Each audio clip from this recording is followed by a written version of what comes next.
അമ്മയ്ക്കും ഇന്നത്തെ meeting lead ചെയ്ത് അതുപോലെ ഈ ഡിവൈസിൽ ആയിരിക്കുന്ന എല്ലാ ദൈവദാസന്മാർക്കും വേഗം വരുന്ന യേശുക്രിസ്തുവിന്റെ നാമത്തിൽ എന്റെ സ്നേഹവന്ദനം. കർത്താവിന്റെ മേൽ സഹായിക്കട്ടെ. കർത്താവിന്റെ സാന്നിധ്യം നമ്മോട് കൂടിയിരിക്കട്ടെ.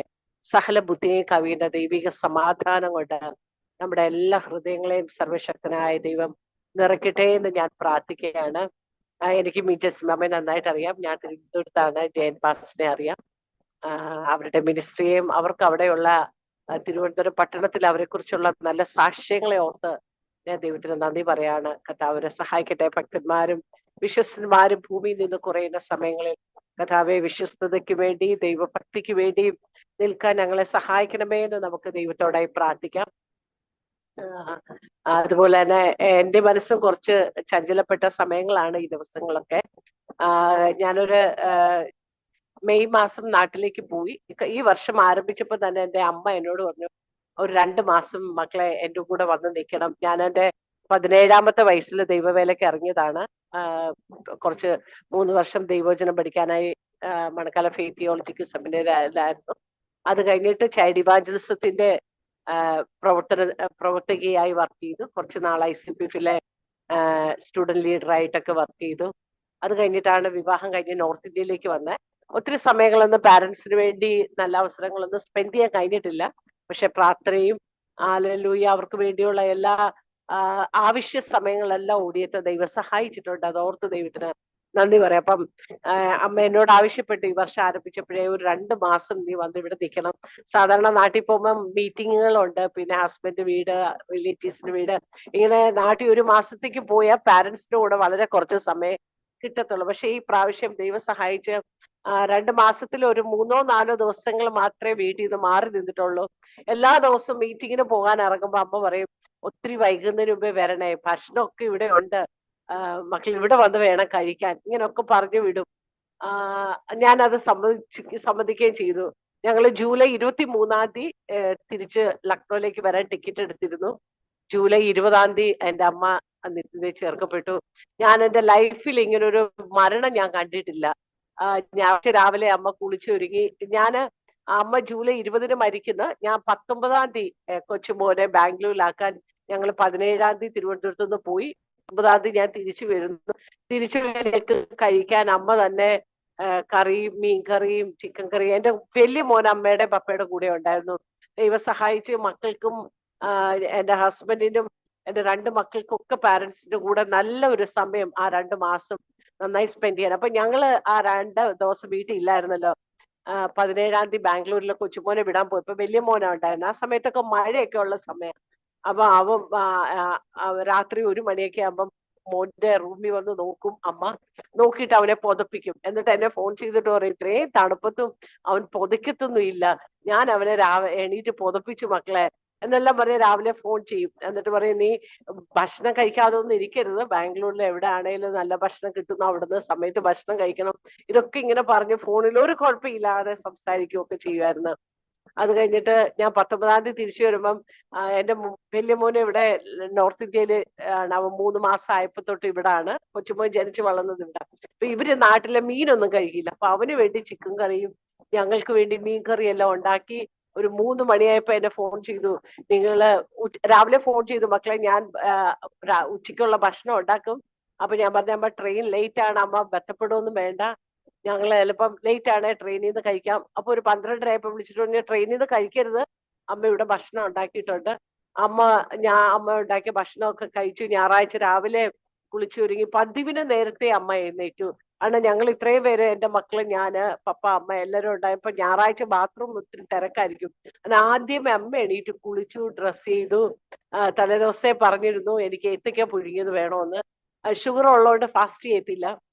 ഏത്തയ്ക്ക പുഴുങ്ങിയതെല്ലാം കഴിച്ചു. മുട്ട പുഴുങ്ങി കഴിച്ചു, ഇഡ്ഡലിയും കഴിച്ചു. അമ്മ ഒരുങ്ങി എല്ലാം കഴിഞ്ഞപ്പം ചെറിയ ശ്വാസ തടസ്സം. അപ്പൊ എന്നോട് പറഞ്ഞു, എനിക്കൊരു ശ്വാസ തടസ്സമുണ്ട്. അപ്പൊ ഞാൻ നിർബന്ധിച്ച അമ്മ പോകുന്ന വഴിക്കൊരു ഹോസ്പിറ്റലിൽ കയറി. കാരണം 2 ദിവസം കഴിഞ്ഞ് ഞങ്ങൾ തിരിച്ചു പോരുവാണല്ലോ ലക്നോയില്. അപ്പൊ എനിക്കിനി സമയമില്ല, അമ്മയെ കൊണ്ടേ കാണിക്കാനൊന്നും സമയമില്ല. പോകുന്ന വഴിക്ക് ഒരു ECG എടുക്കാം, ECG എടുത്ത് കുഴപ്പമില്ലെങ്കിൽ നമുക്ക് അങ്ങ് ചർച്ചിൽ പോകാന്ന്. ഞങ്ങളുടെ വീട്ടിൽ നിന്ന് കുറച്ച് ദൂരം ഇങ്ങനെ നടന്ന് മേളിലോട്ട് കയറണം. ആ കയറ്റവും അമ്മ കയറി. അവിടെ ഓട്ടോറിക്ഷ വന്ന് അവിടെ നിന്ന് പോയി അമ്മ ECG എടുത്തു. ECG normal. അപ്പൊ ശ്വാസതടസ്സം ഉണ്ടെന്ന് പറഞ്ഞപ്പോ കഫ് ഉണ്ടായിരിക്കും എന്ന് പറഞ്ഞൊരു CBCയുടെ ബ്ലഡ് ടെസ്റ്റ് ചെയ്തു, അതും നോർമൽ ആയിരുന്നു അമ്മയ്ക്ക്. അപ്പൊ പിന്നെ കുഴപ്പമൊന്നുമില്ല അമ്മച്ചി, ഈ മധുരം കുറച്ചാൽ ഈ ഷുഗർ ഇച്ചിരി കൂടുതലാ.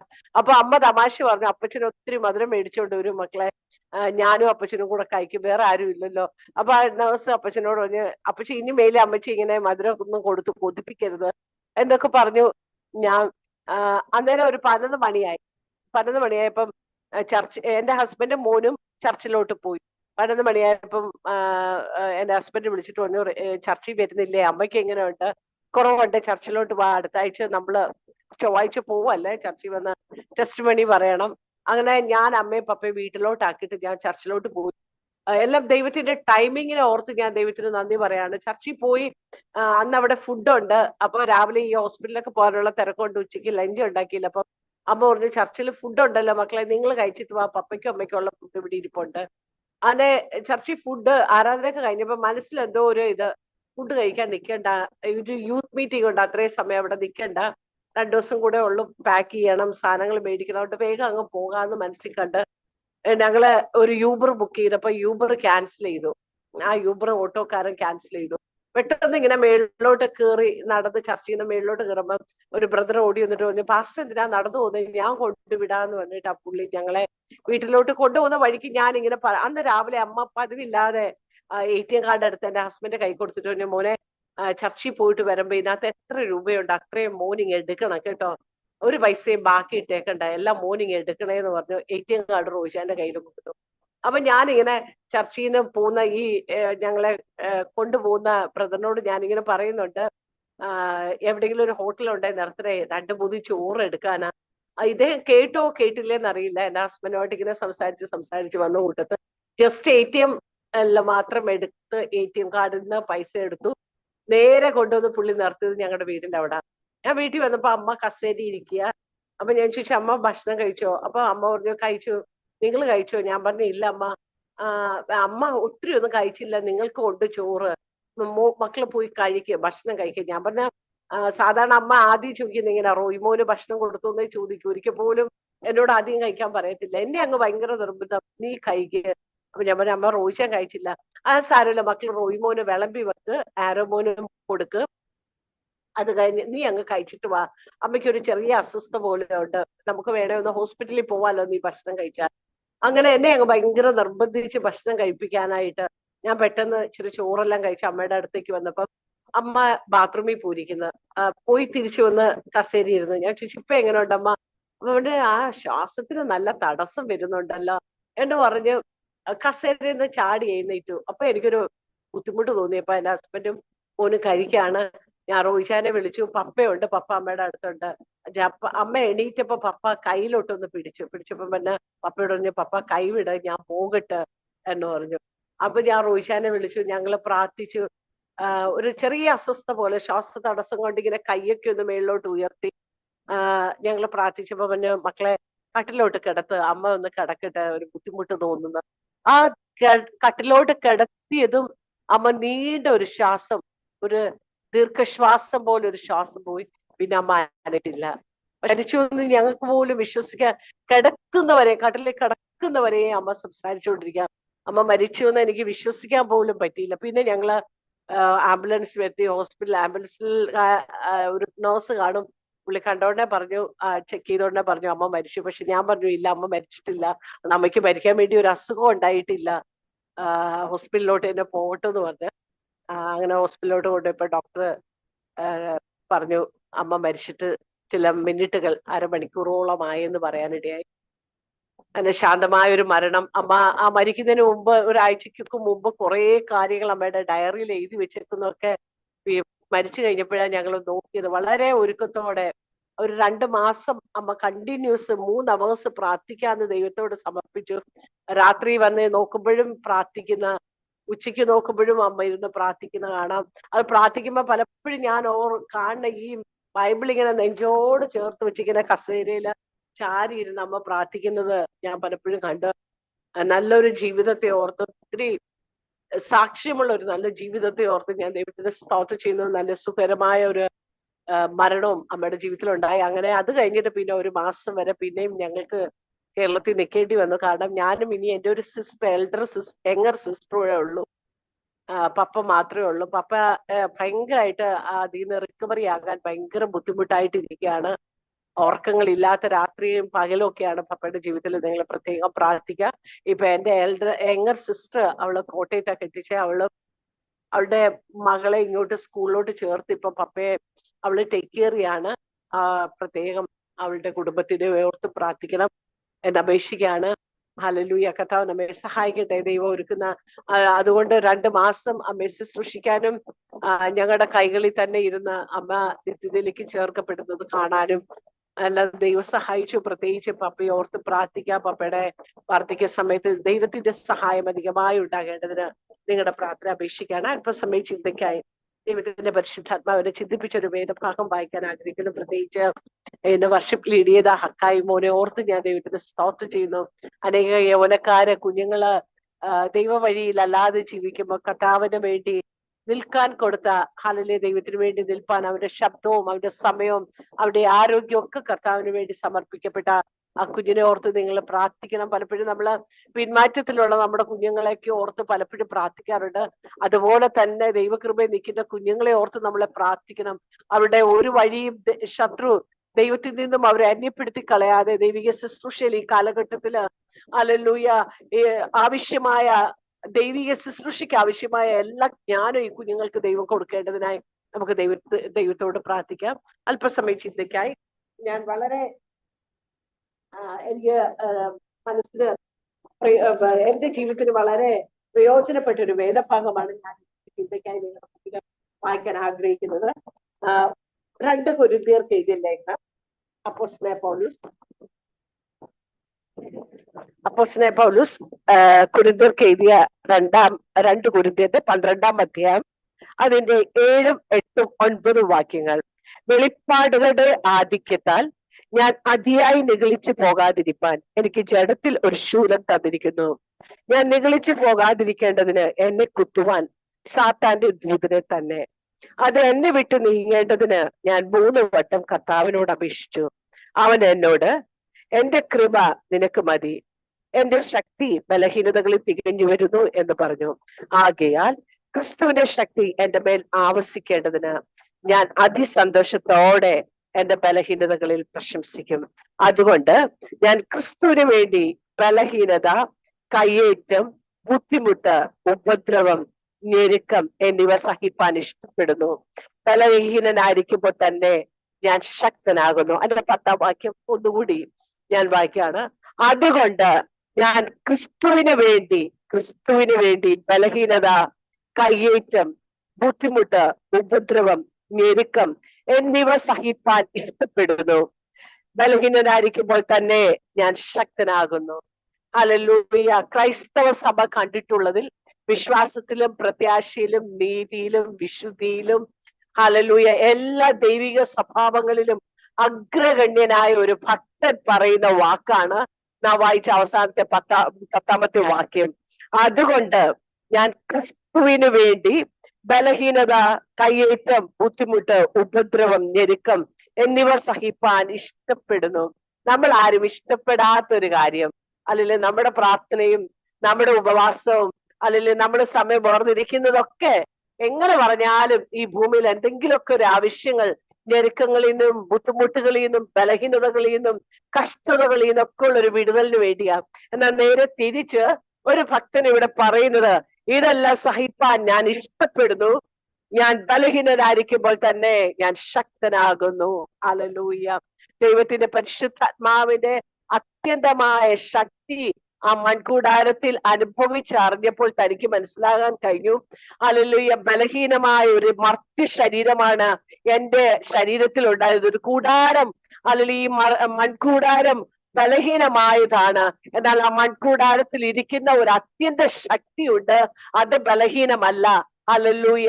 പ്രിയമക്കളെ, നമ്മുടെ മേലിരിക്കുന്ന അത്യന്ത ശക്തിയുടെ മഹത്വം തിരിച്ചറിഞ്ഞാൽ ഈ ബലഹീനതയും കയ്യേറ്റവും ബുദ്ധിമുട്ടും ഞെരുക്കും ഒക്കെ സഹിപ്പാൻ നമുക്ക് ഇഷ്ടം തോന്നാൻ പറ്റുന്ന നിലയിലേക്ക് നമ്മുടെ ജീവിത സാഹചര്യങ്ങളെ മാറ്റാൻ ദൈവത്തിന് കഴിയും. ഹല്ലേലൂയ. നമുക്കറിയാം നോർത്ത് ഇന്ത്യയില് ഒത്തിരി പ്രയാസമുള്ള സമയങ്ങളാണ്. എനിക്കൊരു നല്ല ഡിസിഷൻ എടുക്കാൻ എന്നോട് പലരും ആവശ്യപ്പെട്ട ഒരു സമയമാണ്. അപ്പനെ നോക്കി ഇനി കേരളത്തിൽ നിന്നാ പോരെ, നോർത്ത് ഇന്ത്യയിൽ ഇറങ്ങി പ്രവർത്തിക്കാൻ പോലും നമുക്ക് പറ്റാത്ത സാഹചര്യങ്ങളാ. ദൈവത്തിന്റെ മഹാകരുണയുണ്ട്. ഞങ്ങളുടെ കഴിഞ്ഞ സൺഡേയും വരെയും ഞങ്ങൾ ഗ്രാമത്തിൽ പോയി ദൈവത്തെ ആരാധിക്കുന്നുണ്ട്. പക്ഷെ അതൊക്കെ ഒരു ദൈവത്തിന്റെ കരുണയാണ്. വളരെ പ്രതികൂലങ്ങൾ നിറഞ്ഞൊരു സമയമാണ്. ദൈവത്തിന്റെ ദയയും മഹാകരുണയാണ്. എപ്പോ എന്ത് സംഭവിക്കുന്നൊന്നും തിരിച്ചറിയാൻ കഴിയാത്ത, വീടിനകത്ത് പോലും സുരക്ഷിതമല്ലാത്തൊരു സമയമാണ് ഇപ്പോഴ്.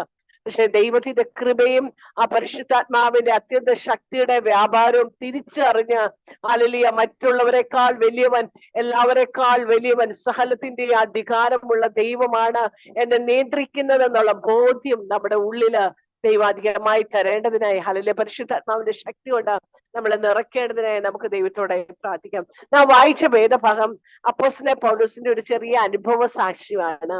അപ്പോസ്തലനായ പൗലോസ് സ്വയത്തെ കുറിച്ചൊന്നും അധികം പ്രസ്താവിച്ചിട്ടില്ല. എവിടെ അവസരം കിട്ടിയാലും പൗലോസ് പറയുന്നുണ്ട്, ക്രൂശിക്കപ്പെട്ടവനായ ക്രിസ്തുവിനെ ഉയർത്തുക എന്നതിലപ്പുറം അല്ലെങ്കിൽ തന്നെ കുറിച്ച് പറയുന്ന ഒരു ഭാഗങ്ങളും നമുക്കൊന്നും വളരെ അധികമായി കാണാൻ കഴിയുന്നില്ല.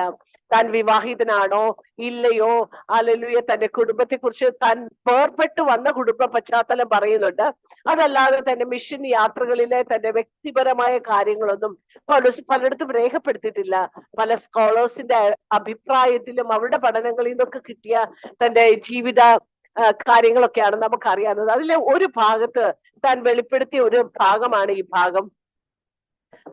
താൻ വെളിപ്പാടുകളുടെ ആധിക്യത്താൽ അതിയായി നിഗളിച്ചു പോകാതിരിക്കേണ്ടതിന് ജഡത്തിൽ തനിക്കൊരു ശൂലം ഉണ്ടെന്നൊരു ഹല്ലേലൂയ വെളിപ്പെടുത്തല്, അത് നമ്മൾ പലപ്പോഴും വായിച്ചു കേട്ടൊരു ഭാഗമാണ്. ജഡത്തിൽ ഒരു ശൂലമുണ്ടെന്ന് പൗലോസ് ഇത് വെളിപ്പെടുത്തിയാണ്.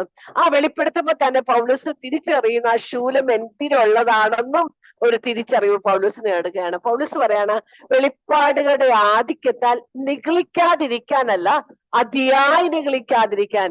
ഒരുപക്ഷെ നിങ്ങളൊക്കെ സ്വാഭാവികമാണ്. നമ്മളൊക്കെ ഒരു നല്ല പ്രസംഗമൊക്കെ പ്രസംഗം കഴിഞ്ഞ് കഴിയുമ്പോൾ ഗ്രൂപ്പിൽ പറയും, ആ സിസ്റ്റർ അത് എനിക്ക് വേണ്ടിയുള്ളതായിരുന്നു, അല്ലെ ദൈവത്തിന്റെ പരിശുദ്ധാത്മാവ് സിസ്റ്ററെ കൊണ്ട് സംസാരിപ്പിച്ചത് എനിക്ക് വേണ്ടിയായിരുന്നു. ഇതൊക്കെ പറയുമ്പോൾ മനസ്സിൽ അല്പമായി ദൈവം എന്നെ ഉപയോഗിക്കുന്നല്ലോ എന്നൊരു തോന്നലൊക്കെ വരുന്നത് അല്ലെങ്കിൽ അത് സ്വാഭാവികമാണ്. അതൊക്കെ വലിയ പാവമെന്ന് പറയാൻ, പക്ഷെ നമ്മൾ അതിൽ രസിച്ച് ജീവിക്കാൻ ഇഷ്ടപ്പെടരുത്. അതിനേക്കാൾ ഉപരി ഓരോ ദിവസവും ദൈവം എന്നെ ഉപയോഗിക്കുന്നത് ഓർത്ത് ദൈവത്തിന് നന്ദി പറയുന്ന ഒരു ഹൃദയം നമുക്കുണ്ടായിരിക്കണം. പക്ഷെ ഇവിടെ പൗലോസ് പറയുന്നുണ്ട്, വെളിപ്പാടുകളുടെ ആധിക്യത്താൽ അതിയായി നിഗളിക്കാതിരിപ്പാൻ ജഡത്തിൽ എനിക്കൊരു ശൂലം തന്നിരിക്കുന്നു. ഹല്ലേലൂയ.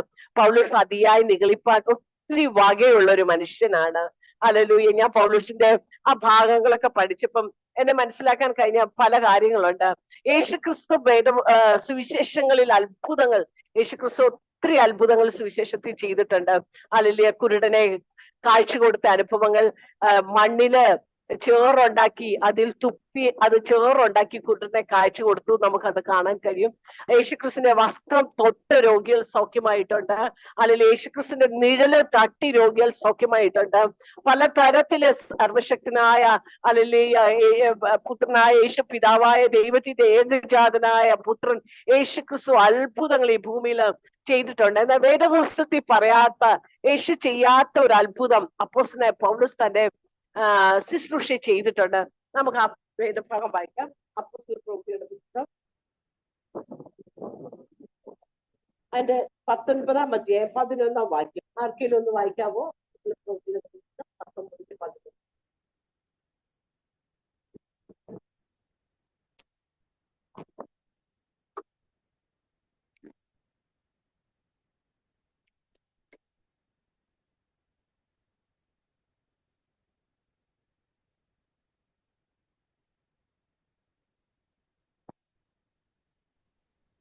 ഞാൻ തന്നെ വായിക്കാം. അപ്പോസ്തല പ്രവൃത്തിയുടെ പുസ്തകം 19-ാം അധ്യായം അതിന്റെ 11-ാം വാക്യം.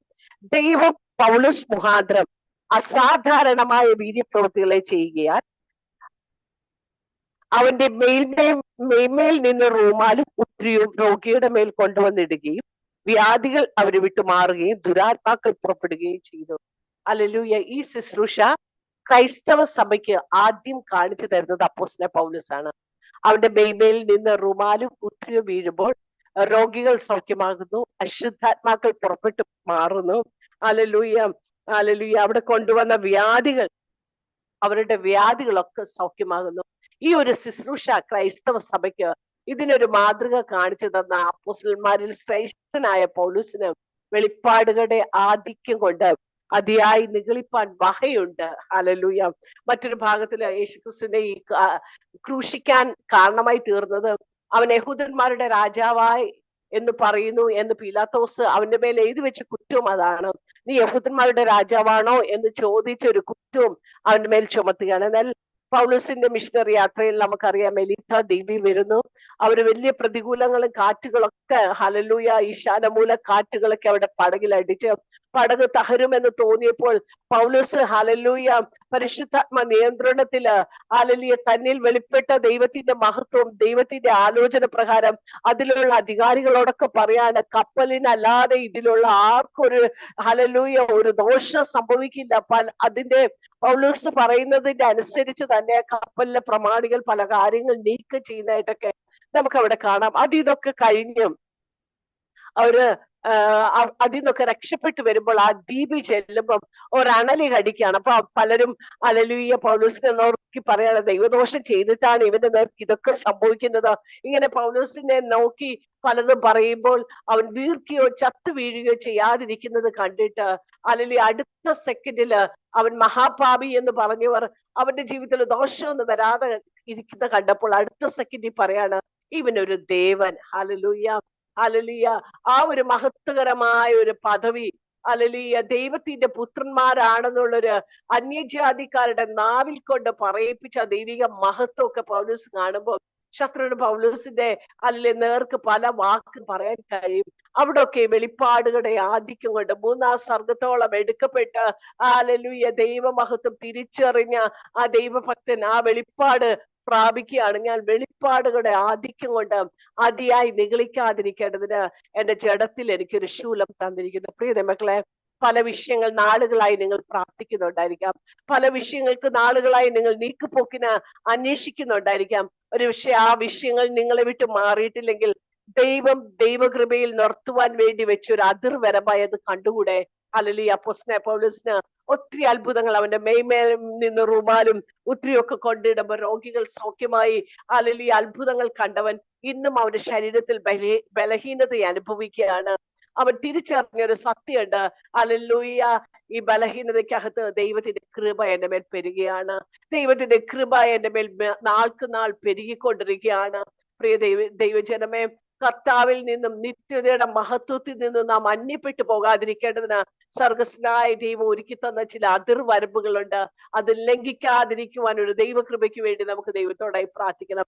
കർത്താവേ, നീ തന്നതില്, അല്ലെങ്കിൽ നീ തന്ന നിന്റെ മഹത്വത്തോടെ നിർത്തുവാൻ, ഹല്ലേലൂയ, നിന്റെ സാക്ഷ്യത്തോടെ നിർത്തുവാൻ, നിന്റെ കൃപയോടെ നിർത്തുവാൻ എന്റെ മേൽ പകർന്നിരിക്കുന്ന ഓരോ അനുഭവങ്ങൾക്കും നന്ദി പറയുന്ന ഒരു അനുഭവം നമുക്കുണ്ടായിരിക്കട്ടെ. ബ്ലെസ്സഡ് മെമനയുടെ ഒരു പാട്ടുണ്ട്, എന്നെ നിത്യതയോടെ അടുപ്പിക്കുന്ന എല്ലാ തോൽവികൾക്കും നന്ദി കർത്താവേ. ഹല്ലേലൂയ.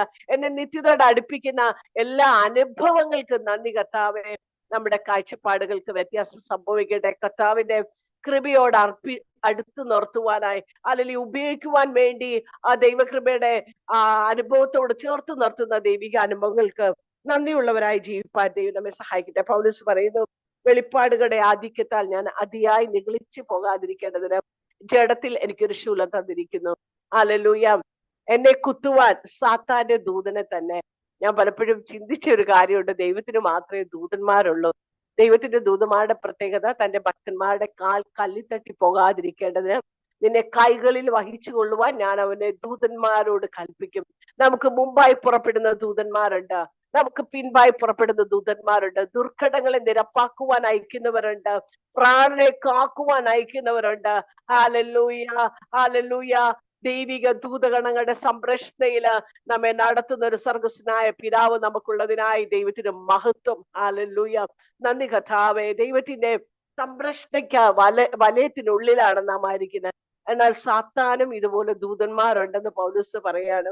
എന്നെ കുത്തുവാൻ സാത്താന്റെ ദൂതനെ തന്നെ. ഹല്ലേലൂയ. പലപ്പോഴും ദൈവകൃപയുടെ ആഴം മനസ്സിലാക്കി ദൈവിക അനുഭവങ്ങൾ മനസ്സിലാക്കി, ദൈവിക വചനങ്ങളുടെ മർമ്മം മനസ്സിലാക്കിയൊക്കെ നമ്മൾ വീട്ടിൽ വരുമ്പം അതിൽ നിന്നൊക്കെ വ്യത്യസ്തമായ ഒരു അനുഭവമാണ് നമ്മെ കാണുമ്പം നമ്മൾ അതിൽ മാറിപ്പോകരുത്. നമ്മെ പലയിടങ്ങളിൽ പല കല്ലുകളിൽ തട്ടി വീഴാൻ സാത്താൻ ഒരുക്കുന്ന ചില തന്ത്രങ്ങളാണെന്ന് മനസ്സിലാക്കിയും അവിടേക്ക് ദൈവവചനത്തെ മുറുകെ പിടിച്ച് ജീവിപ്പാൻ സർവശക്തനായ ദൈവം നമ്മെ സഹായിക്കട്ടെ. അത് എന്നെ കുത്തുവാൻ സാധാരണ ദൂതനെ തന്നെ. ഞാൻ പലപ്പോഴും ദൈവവചനം ഇങ്ങനെ വായിച്ച് നോക്കിയിട്ടുണ്ട്. പൗലോസിന്റെ ബലഹീനത എന്താണെന്ന് പലയിടത്തൊക്കെ ഞാനിങ്ങനെ വായിക്കാൻ ശ്രമിച്ചിട്ടുണ്ട്, പല ഭാഗങ്ങളിലും. അതിൽ അപ്പോസ്തലനായ പൗലോസ് ഈ 11-ാം അധ്യായം 12-ാം അധ്യായത്തിന് തൊട്ട് മുമ്പുള്ള 11-ാം അധ്യായത്തില് തന്നെ കുറിച്ച് ഇത്രയും പറയേണ്ടി വന്ന തന്റെ അനുഭവങ്ങളെ കുറിച്ച് പറയേണ്ടി വരുന്ന ഒരു സാഹചര്യമുണ്ട്. കൊരിന്ത്യർ സഭയില് തന്നെ വല്ലാതെ നിന്ദിച്ച ചില അനുഭവങ്ങളുണ്ട്. അതിന്റെ 11-ാം അധ്യായം 6-ാം വാക്യത്തിൽ പറയുന്നുണ്ട്, ഞാൻ വാക് സാമർഥ്യം ഇല്ലാത്തവനെങ്കിലും പരിജ്ഞാനമില്ലാത്തവനല്ല. നമുക്കറിയാം പൗലോസ് ഒത്തിരി പ്രസംഗങ്ങളൊന്നും ചെയ്തിട്ടില്ല. പൗലോസ് ഒത്തിരി ഉപദേശങ്ങളും ലേഖനങ്ങളുമാണ് ദൈവസഭയ്ക്ക് ചെയ്തിട്ടുള്ളത്. ഹല്ലേലൂയ. പൗലോസ് പറയുന്നുണ്ട്, ഒരുപക്ഷെ നല്ല വാക്കുകളൊക്കെ കൂട്ടിച്ചേർത്ത് കണ്ണരസമാറ് പ്രസംഗിക്കാനൊക്കെ ഉള്ളൊരു വലിയ ചാതുര്യം തനിക്ക് ഉണ്ടായിരിക്കണം എന്നില്ല. ഞാൻ വാക്ചാതുര്യം ഇല്ലാത്തവനെങ്കിലും പരിജ്ഞാനമില്ലാത്തവനല്ല. അതിന്റെ 16-ാം വാക്യത്തിൽ പറയുന്നുണ്ട്, ആരും എന്നെ ബുദ്ധിഹീനൻ എന്ന് വിചാരിക്കരുത്. ഹല്ലേലൂയ. ഹല്ലേലൂയ. ബുദ്ധിഹീനനായ ഒരു മനുഷ്യനല്ലെന്ന് തന്നെ വെളിപ്പെടുത്തിയിട്ട് തനിക്ക് പറയേണ്ടി വന്ന ഈ അനുഭവമാണ് താഴേക്കുള്ള തന്റെ അനുഭവ സാക്ഷ്യങ്ങള്. ഹല്ലേലൂയ. ഞാനിങ്ങനെ ചിന്തിച്ചു, വേദപുസ്തകത്തില് ഞാൻ പറഞ്ഞല്ലോ, പൗലോസ് ക്രിസ്തുവിനെ ഉയർത്തുക, കിട്ടുന്ന സാഹചര്യങ്ങളല്ലാതെ ജയിലറയാണോ, ഹല്ലേലൂയ, അത് ഏത് സാഹചര്യങ്ങളാണെങ്കിലും ക്രിസ്തുവിനെ ഉയർത്തുക എന്നൊരു ദൗത്യമാണ് തന്റെ മേലെ ദൈവം ഏൽപ്പിച്ചിരുന്നത്. അത് പൂർണ്ണമായി തന്റെ പ്രവാസ കാലത്ത് നിവർത്തിപ്പാൻ പൗലോസ് ഇഷ്ടപ്പെട്ടിരുന്നു. ഹല്ലേലൂയ. അതുകൊണ്ട് തന്നെ പലയിടത്തും താൻ വ്യക്തമായിട്ടൊന്നും എഴുതിയിട്ടില്ല. പക്ഷെ ഗലാത്യർക്ക് ലേഖനം എഴുതുമ്പം അപ്പോസ്തലനായ പൗലോസ് ഒരു ഭാഗം അവിടെ വിവരിച്ചിട്ടുണ്ട്. ഗലാത്യർ 3-ാം അധ്യായം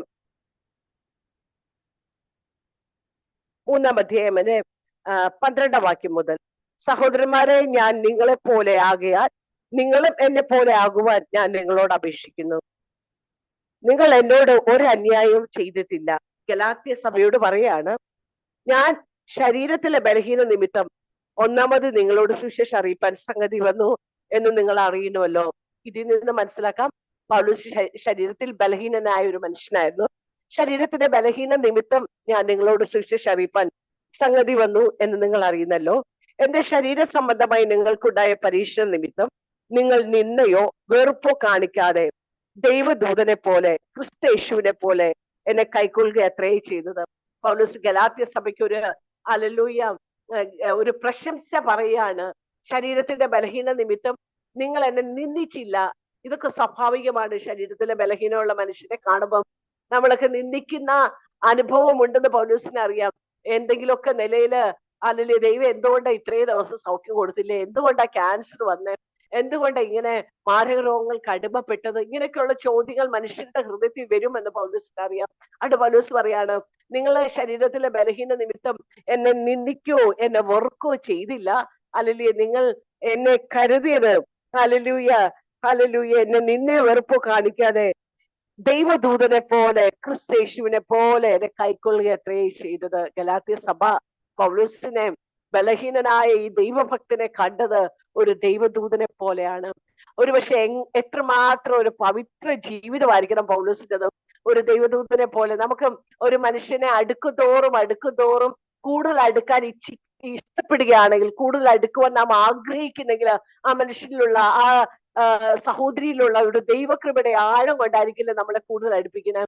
ചിലര് നമ്മളെ ദൈവകൃപ ഉണ്ടെന്ന് പറഞ്ഞിട്ട് അടുക്കാൻ തുടങ്ങും. പക്ഷെ അടുക്കുതോറും എങ്ങനെയെങ്കിലും ഒന്ന് ഊരി മാറി രക്ഷപ്പെട്ടു പോരാൻ കഴിയണേ എന്ന് തോന്നുന്ന അനുഭവങ്ങൾ നമുക്ക് പലരിൽ നിന്നുണ്ടാകും. എന്നാൽ ഈ ഗലാത്യ സഭയ്ക്ക് പൗലോസ് ഒരു ദൈവദൂതനെ പോലെ, ഒന്നുകൂടി ചേർത്ത് പറഞ്ഞാൽ ക്രിസ്തുയേശു ഗലാത്യ സഭയിൽ വന്നാൽ എങ്ങനെ, അതുപോലെയായിരുന്നു പൗലോസിന്റെ സാന്നിധ്യം.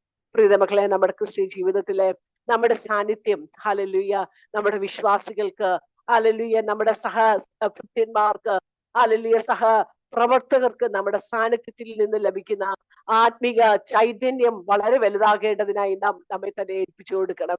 അല്ലെങ്കിൽ അതിനായി തന്നെ നമ്മളെ അല്ലെങ്കിൽ സമർപ്പിക്കപ്പെടുന്ന ഒരു അനുഭവം നമുക്കുണ്ടായിരിക്കണം. ക്രിസ്തയേശുവിനെ പോലെ, ഒരു ദൈവദൂതനെ പോലെ നിങ്ങൾ എന്നെ കൈക്കൊണ്ടു. അടുത്ത പൗലോസ് പറയുന്ന ഒരു കാര്യമുണ്ട്, ഹല്ലേലൂയ, നിങ്ങളുടെ ഭാഗ്യ പ്രശംസ എവിടെ? കഴിയുമെങ്കിൽ നിങ്ങളുടെ കണ്ണ് ചൂഴ്ന്നെടുത്ത് തരുമായിരുന്നു എന്നതിന് ഞാൻ സാക്ഷി. ഹല്ലേലൂയ. നിങ്ങളുടെ ഭാഗ്യം ഇത്രയും നിങ്ങൾ എന്നെ കരുതി ക്രിസ്തയേശുവിനെ പോലെ ഒരു ദൈവദൂതൻ നിങ്ങളുടെ ഇടയിൽ വന്നാൽ അങ്ങനെ നിങ്ങൾ എന്നെ കരുതി. എന്നാൽ നിങ്ങളുടെ ഭാഗ്യ പ്രശംസ എവിടെ? കഴിയുമെങ്കിൽ നിങ്ങളുടെ കണ്ണ് ചൂഴ്ന്നെടുത്ത് തരുമായിരുന്നു എന്നതിന് ഞാൻ സാക്ഷി. അല്ലെങ്കിൽ പല ചരിത്രകാരന്മാരും അഭിപ്രായപ്പെടുന്നത് തന്റെ കണ്ണിന് കാര്യമായ ബലഹീനതകൾ ഉണ്ടായിരിക്കുന്നു എന്നാണ്. യേശു ക്രിസ്തുമായുള്ള ഒരു ദർശനം ദമസ്കോസിൽ പ്രാപിക്കുമ്പോഴും അന്ധനായി തീർന്ന ഒരു പൗലോസിനെ നമുക്ക് കാണാൻ, കാഴ്ച നഷ്ടപ്പെട്ടു പോയ ഒരു പൗലോസിനെ നമുക്ക് ആ ദിവസങ്ങളിൽ കാണാം. അത് കഴിഞ്ഞ് ദൈവത്തിന്റെ കാരം അവനെ ഹല്ലേലൂയ കാഴ്ചയുള്ളവനാക്കി. അകത്തെ കാഴ്ചയുടെ അക്ഷരീയമായ കാഴ്ചയേക്കാൾ ഉപരി ആത്മീകമായ കാഴ്ചപ്പാടുകളെ വളരെ വിശാലതയോടെ നിർത്തി ഒരു ദൈവിക അനുഭവം നമുക്ക് കാണാൻ കഴിയും. പൗലോസ് പറയുന്നുണ്ട് ഗലാത്യ സഭയോട്, കഴിയുമെങ്കിൽ നിങ്ങളുടെ കണ്ണ് ചൂഴ്ന്നെടുത്ത് തരുമായിരുന്നു എന്നതിന് ഞാൻ സാക്ഷി.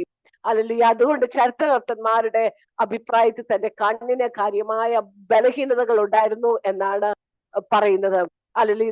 നമ്മൾ വായിച്ചത് വെളിപ്പാടുകളുടെ ആധിക്യത്താൽ ഞാൻ അതിയായി നിഗളിക്കാതിരിപ്പാൻ ജഡത്തിൽ എനിക്കൊരു ശൂലം തന്നിരിക്കുന്നു, എന്നെ കുത്തുവാൻ സാത്താന്റെ ദൂതനെ തന്നെ. അതെന്നെ വിട്ടു മാറേണ്ടതിന് ഞാൻ 3 വട്ടം കർത്താവിനോട് അപേക്ഷിച്ചു. അവൻ എന്നോട്, പൗലോസേ, എന്റെ കൃപ നിനക്ക് മതി, എന്റെ ശക്തി നിന്റെ ബലഹീനതകളിൽ തികഞ്ഞു വരുന്നു. പൗലോസിന്റെ അടുത്ത പടി അവൻ അത് മാറാൻ ദൈവത്തോട് പ്രാർത്ഥിച്ച പ്രാർത്ഥനയാണ്. 3 വട്ടമാണ് പൗലോസ് പ്രാർത്ഥിച്ചത്. പൗലോസിന് തിരുവചന അടിസ്ഥാനത്തിൽ പ്രാർത്ഥനയില് 3 തരം മറുപടി ഉണ്ടെന്ന് പൗലോസിന് നന്നായി അറിയാം. 3 വട്ടം യേശു കർത്താവ് ഗതസമനയില് പിതാവിനോട് അപേക്ഷിക്കുന്നത് 3 വട്ടമാണ്.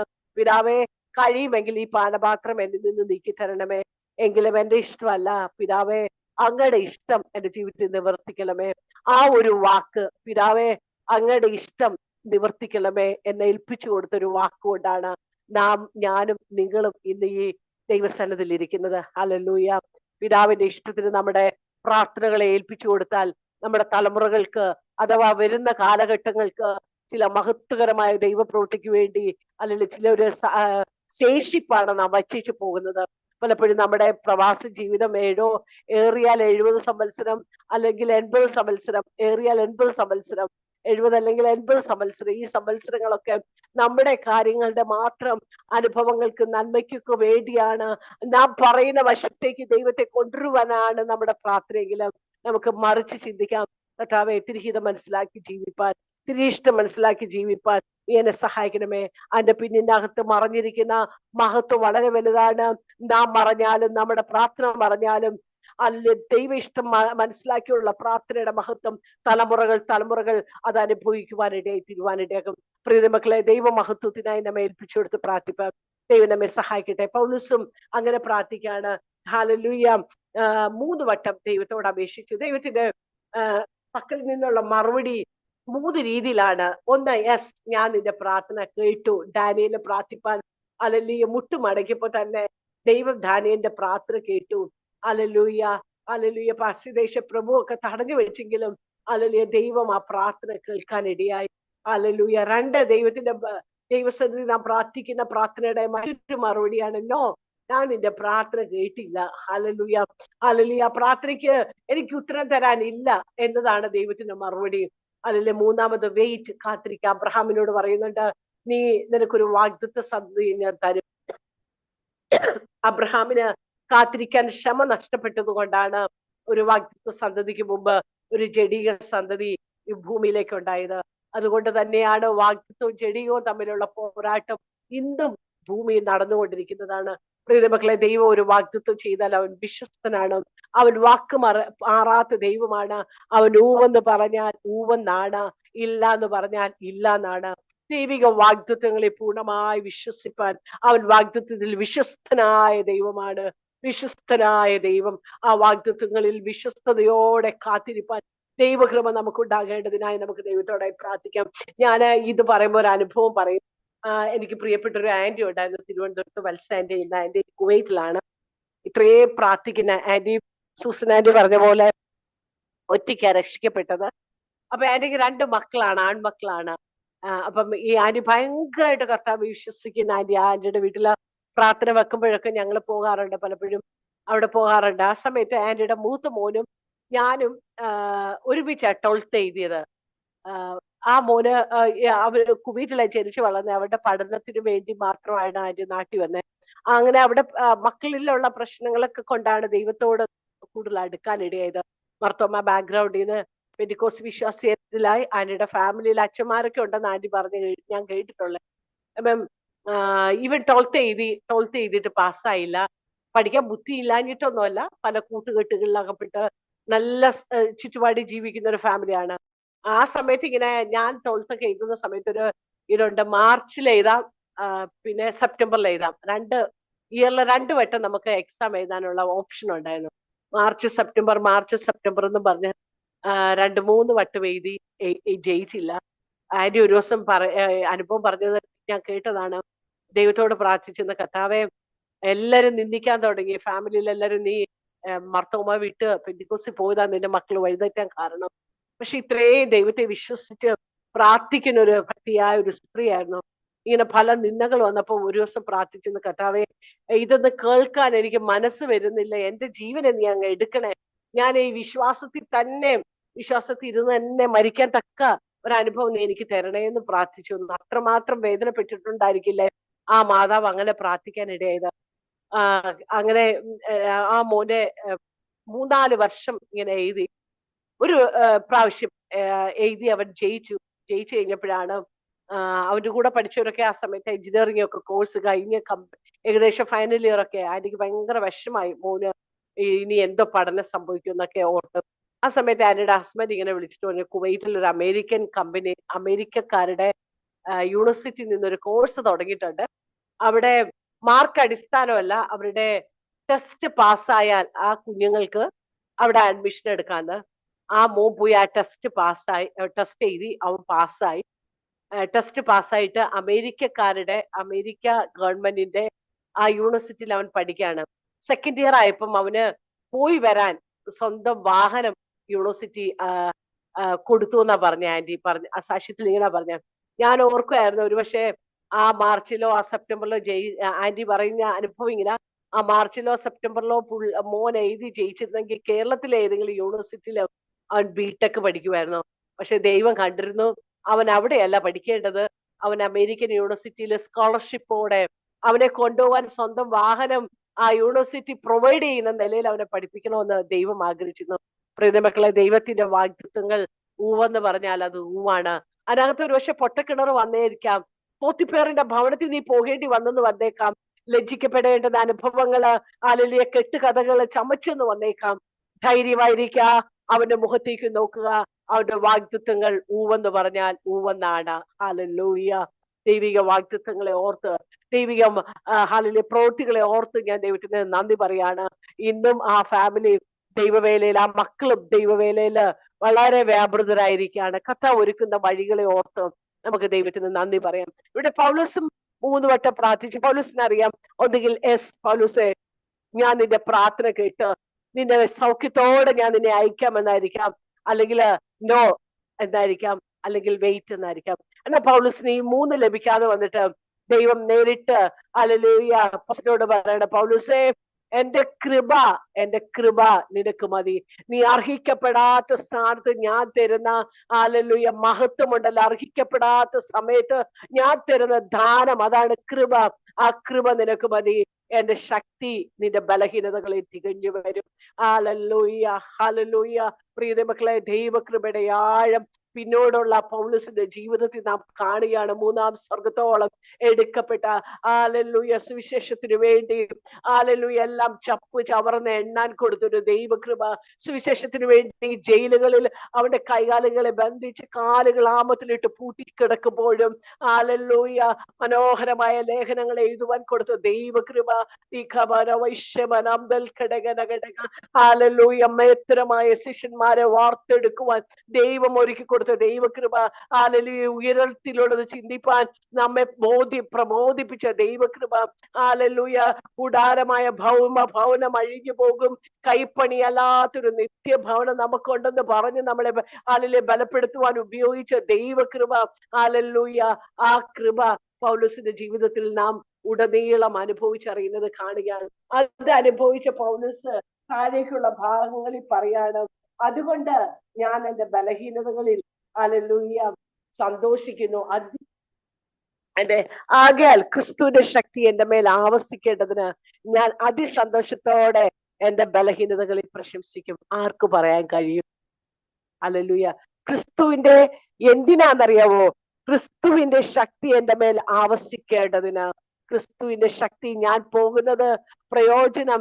ഞാൻ പോയി കഴിഞ്ഞാൽ പരിശുദ്ധാത്മാവെന്ന കാര്യസ്ഥനെ ഞാൻ നിങ്ങൾക്ക് തരും.